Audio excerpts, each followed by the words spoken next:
Si solo existe el uno, ¿quién es el que actúa y qué puede hacer? Si tú no eres realmente el agente, ¿por qué asumes esa actividad? Pero tampoco permanezcas inactivo, porque ¿qué se consigue sin hacer nada? Lo que tiene que hacerse debe ser hecho. Por lo tanto, si permaneces desapegado de los frutos de la acción mientras realizas tus acciones naturales, realmente no actúas. Si ni siquiera te sientes apegado a la inacción misma, entonces es cuando te conviertes realmente en el verdadero agente, el ser que todo lo hace sin hacer nada en absoluto. Si todo este mundo es como el truco de un mago, ¿qué se puede conseguir o qué hay que rechazar? Todo lo que existe, desde el creador Brahma hasta una hoja de hierba, es el ser. La ignorancia también es ser, o en caso contrario, es irreal e inexistente. No hay ni siquiera una segunda cosa que podamos llamar mente. En el mismo ser se encuentra el velo, o moja, que crea la polarización del sujeto y el objeto, y en ese momento la consciencia infinita aparece como mente.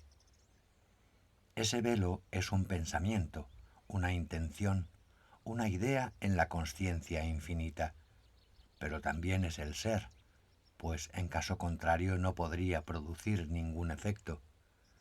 La mente nace de este deseo de pensar objetivamente y sólo puede desaparecer con la ayuda del pensamiento contrario que pone fin a aquella idea de pensar. La firme convicción de que no somos Brahman ciega nuestra mente y sólo puede superarse por la no menos firme convicción de que todo es Brahman. Los pensamientos producen la esclavitud y su superación es lo que llamamos moksha o liberación. En consecuencia, líbrate de ellos y haz todo lo que tienes que hacer sin premeditación alguna.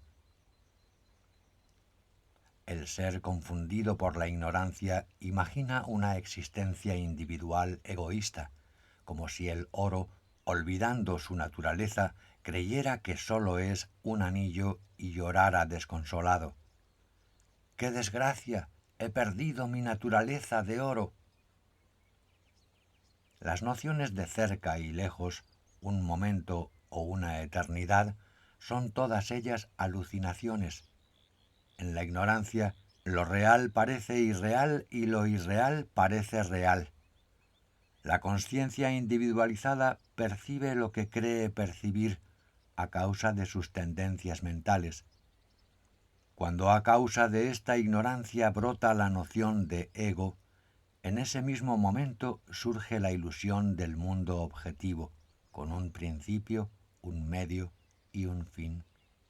El que está engañado por esta ilusión piensa que es un hombre o un animal y lo experiencia al momento. Todo eso sucede a causa de una coincidencia accidental, igual que un cuervo que sale volando de una palmera y al mismo tiempo cae un fruto de ese árbol como si el cuervo lo hubiera arrojado. De modo semejante, por pura coincidencia interna de la mente, lo irreal parece real en el estado de ignorancia.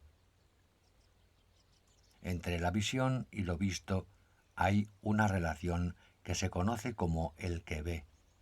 Eso es la mente, el ego. Cuando la división entre el que ve, la visión y lo visto es abolida, eso es Atman, el ser.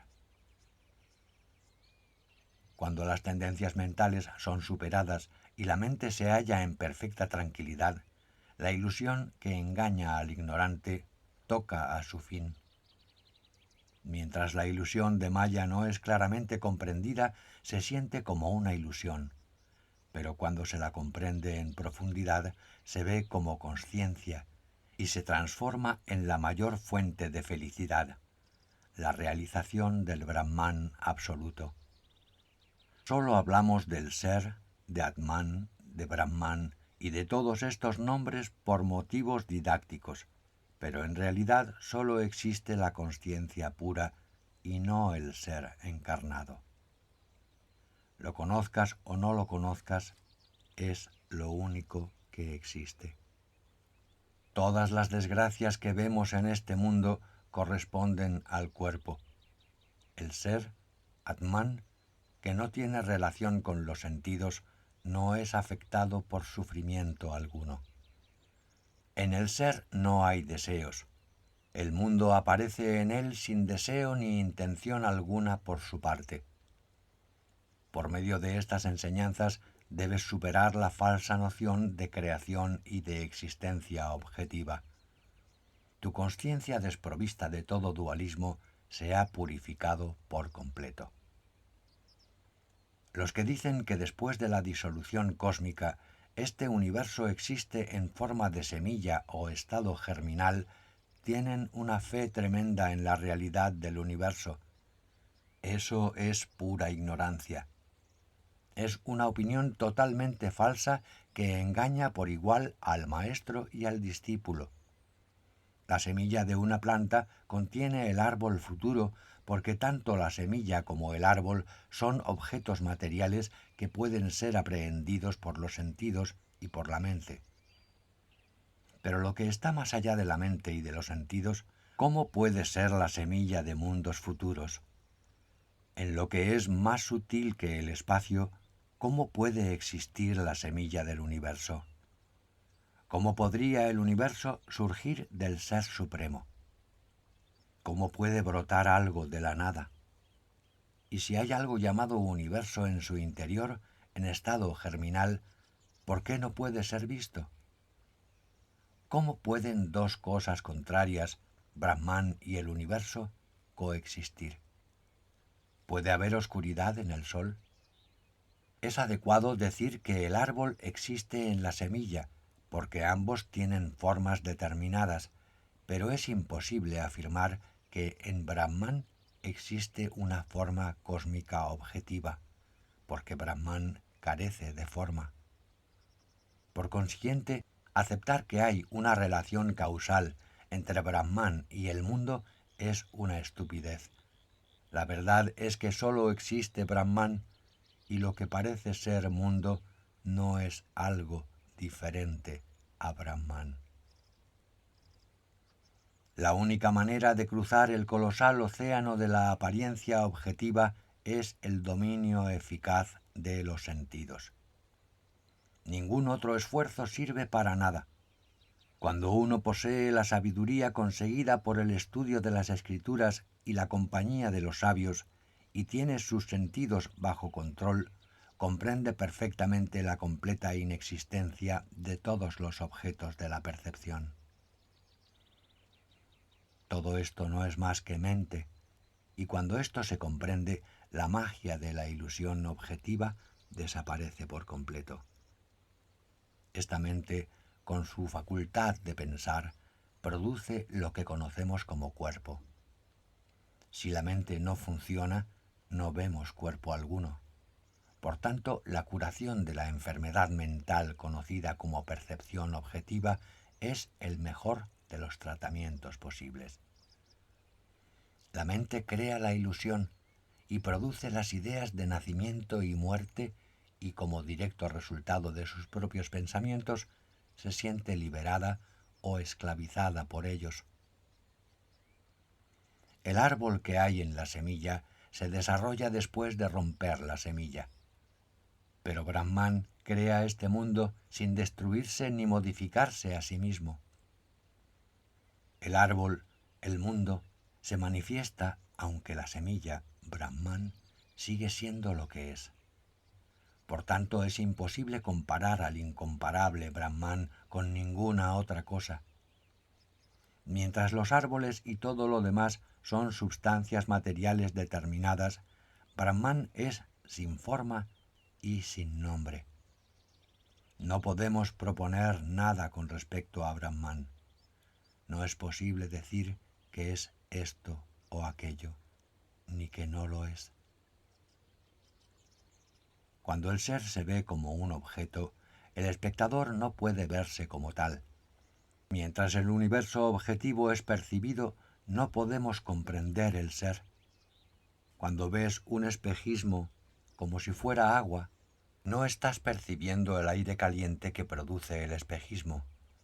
Y cuando te das cuenta del aire caliente, no ves el agua ilusoria del espejismo. Cuando lo uno es verdadero, lo otro no lo es, y viceversa. Los ojos que perciben los objetos del mundo no pueden verse a sí mismos. En tanto que uno mantiene la idea de la objetividad, el ser no puede ser comprendido. Brahman es puro y sutil como el espacio. No puede ser comprendido con ningún tipo de esfuerzo. Mientras vemos lo perceptible con el sentimiento interno de que son objetos de percepción y nos vemos a nosotros mismos como un espectador o sujeto separado de aquello, estamos muy lejos de comprender a Brahman. Solamente cuando la división entre el que ve y lo visto desaparece y ambos se ven como una única sustancia, se conoce la verdad. La naturaleza del objeto no es diferente a la del sujeto, ni el sujeto, que es el ser, puede verse como si fuera un objeto. De hecho, el sujeto, aunque es Atman, solo aparece en la percepción como objeto, y el objeto que aparece en nuestra percepción no es otra cosa que Atman, el ser mismo. Si el ser es todo lo que percibimos, es obvio que no puede ser también el sujeto perceptor. En la percepción no existe la errónea división del sujeto y el objeto. Si uno se aproxima en la oscuridad a la jaula de un león, aunque esté vacía, siente miedo. Igualmente, por ignorancia, uno cree que está prisionero de este cuerpo vacío. Las ideas de yo y mundo son sólo sombras que no se corresponden con algo real. Tales ideas crean unos objetos que no son verdaderos ni falsos. Una madre que se considera a sí misma un ama de llaves se comporta como tal. Una mujer que se considera a sí misma madre de su marido actúa en consecuencia. Abandona las ideas de yo y mundo y permanece firme en la verdad. Para el ignorante, este cuerpo es una fuente de sufrimientos. Para el iluminado, una fuente de infinito deleite. Mientras existe el cuerpo, el sabio extrae de él un gran placer y la dicha de la iluminación. Y cuando el tiempo de vida toca a su fin, no lo considera en absoluto como una pérdida. Para el iluminado, el cuerpo es una fuente de deleite infinito.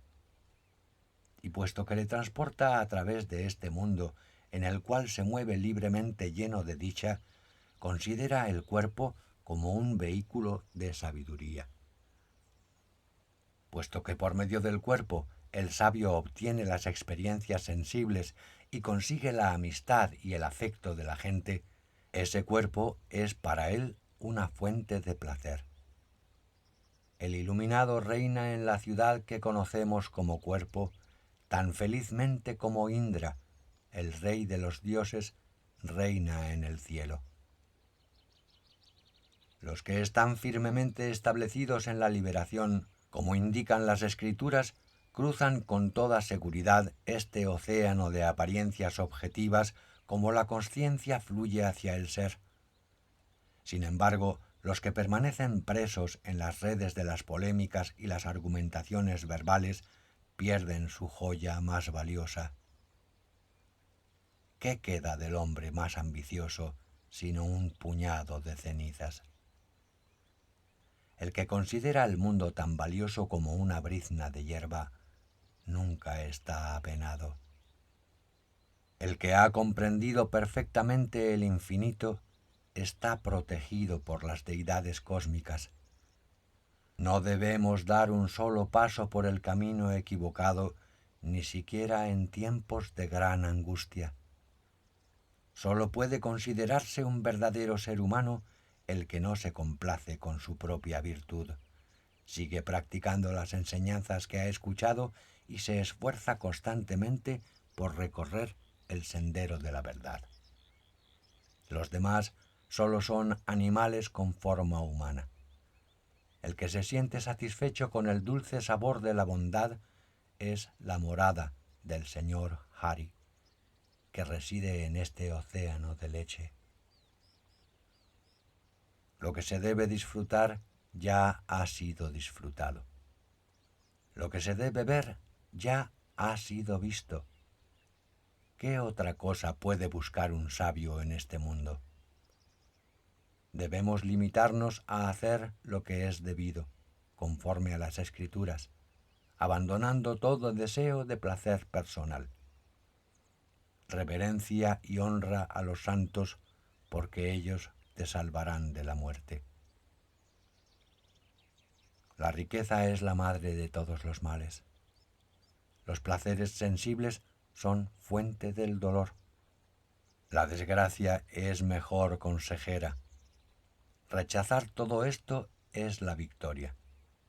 El honor y las nobles cualidades florecen y producen al que es amante de la soledad y al que no anhela los placeres de este mundo que sólo conducen al sufrimiento. El sentimiento de ser uno con el universo, que es la comprensión de los iluminados, es también la más elevada forma de egoidad. Otro tipo positivo de egoidad es cuando uno siente que el yo es extremadamente sutil y totalmente diferente al resto de los objetos del universo. Esto también puede derivar hacia lo no objetivable y conducir a la liberación. Pero la torpe y primitiva egoidad que identifica el ser con el cuerpo debe ser radicalmente abandonada. Por el constante cultivo de la más elevada forma de egoidad se desarraigan sus formas inferiores. Este universo existe en la infinita consciencia como las olas futuras existen en el océano en calma, sin una distancia real, sino una potencialidad o diferencia aparente. La consciencia infinita es inmanifestada y omnipresente como el espacio, que existe en todas partes y no puede verse en ninguna. Igual que la reflexión de un objeto en un cristal no puede decirse que sea algo real ni completamente irreal, tampoco podemos afirmar que este universo que se refleja en la consciencia infinita sea real ni irreal en sentido estricto. Como el espacio no es afectado por las nubes que flotan en él, esta consciencia infinita no resulta manchada ni siquiera tocada por el universo que se manifiesta en ella. Como la luz no es vista sin un cuerpo que la refleje, la consciencia infinita se manifiesta por medio de innumerables cuerpos. Carece esencialmente de nombre y de forma, pero todo nombre y toda forma se predican de sus reflexiones. La consciencia que se refleja en la consciencia resplandece como consciencia, pero el ignorante, que se considera sabio y racional, piensa que él mismo existe como algo distinto a su propia consciencia. Para el ignorante, esta consciencia aparece como el temible mundo objetivo. Para el sabio, esta misma consciencia aparece solo como ser. Es la consciencia, es el experienciar puro. Gracias a ella brilla el sol y todas las cosas disfrutan de vida en este mundo. Esta consciencia no ha sido creada ni puede perecer. Es eterna y el mundo objetivo se superpone a ella como las olas sobre la superficie del océano. En esta consciencia que se refleja sobre sí misma surge la idea yo soy y el mundo es, que producen esta completa diversidad objetiva. Como espacio, la consciencia permite crecer a las semillas en su seno. Como aire, estimula su crecimiento. Como agua, las alimenta. Como tierra, las sostiene. Y como luz, manifiesta su nueva vida. La consciencia se manifiesta en el tiempo como el fruto de sí misma. Este mundo objetivo aparece y desaparece como la verdadera naturaleza de la consciencia infinita. Puesto que no es diferente de la consciencia, el mundo tiene una mutua relación causal con ella, brota en ella, existe en ella y es absorbido finalmente en ella. Aunque no está agitada como las profundidades del océano, aparece agitada cuando las olas surgen en su superficie. Igual que el que está borracho se ve a sí mismo como otra persona, la consciencia, al hacerse consciente de sí misma, se considera distinta a lo que en realidad es. Este ser, el Brahman supremo que penetra todas las cosas, es quien permite que seas consciente del sonido, del gusto, de la forma y de la fragancia. Es trascendente y omnipotente, puro y no dual. En él no hay ninguna idea de otro. Las diversidades de existencia y no existencia, del bien y del mal, son estúpidamente imaginadas por los ignorantes. Es indiferente suponer que esa imaginación se basa en el ser o en el no ser. El sentimiento de ser el agente responsable de la acción produce al mismo tiempo felicidad e infelicidad. Puesto que se separa el sujeto del objeto, puede conducir al estado de yoga o unión, pero es ficticia a los ojos del sabio, aunque para el ignorante sea real. Pero, ¿de dónde surge esa idea? Brota de la mente cuando se esfuerza por conseguir algo espoleada por las tendencias latentes. La acción resultante se atribuye entonces a uno mismo. Cuando la acción produce una experiencia placentera, en la mente surge la idea de estar disfrutando. Pero ambas ideas son realmente dos caras de la misma moneda. Tanto si uno actúa como si no actúa, si está en el cielo o en el infierno, lo que la mente experimenta son las tendencias psicológicas. Cuando se conoce esta verdad, el condicionamiento se debilita y desde ese momento el hombre sabio, aunque actúe, no se implica en el resultado de tales acciones. Deja que las acciones se sucedan en su vida sin apegarse a ellas, y las considera iguales a su propio ser, sean cuales fueren sus resultados. Pero esa no es la actitud del ignorante que está inmerso en los estados mentales. En consecuencia, debes comprender este ser o consciencia infinita que penetra y trasciende lo real y lo irreal, y a partir de ahí no aferres ni rechaces lo que está dentro o fuera. El sabio, establecido en el conocimiento, está libre de todo tipo de atracciones y repulsiones, como el espacio, que está totalmente libre de mancha por lo que ocurre en su seno. Vive como los sabios que se conocen a sí mismos, y no emprenden ni rechazan ninguna acción en este mundo. Tú también has alcanzado ese autoconocimiento y estás en paz. La esclavitud solo es la esclavitud implícita en esos pensamientos. La liberación es la liberación de esos mismos pensamientos. Desembarázate de todas las ideas, incluso de la idea de liberación. Por el cultivo de las buenas cualidades, como la amistad o la caridad, líbrate en primer lugar de las nociones más toscas y materiales. Luego, deshazte de la cualidad de la amistad, aunque continúes siendo amistoso y amable con todos. Deshazte de todos los deseos y contempla la naturaleza como la consciencia cósmica. Incluso ella pertenece a la esfera del pensamiento y en su momento también tendrás que librarte de ella. Cuando te hayas despojado de todas las ideas, observa lo que queda y pon toda tu atención en ello. Y deshazte también de la idea del que renuncia a esas ideas. Cuando ya ha cesado incluso la idea del ego, serás como el espacio infinito.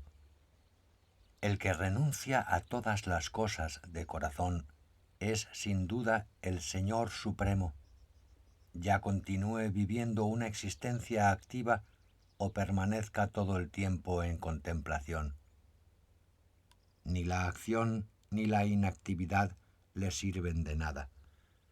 He examinado todas las escrituras y he investigado profundamente la verdad. No hay salvación posible sin la renunciación total a todas las ideas y condicionamientos mentales.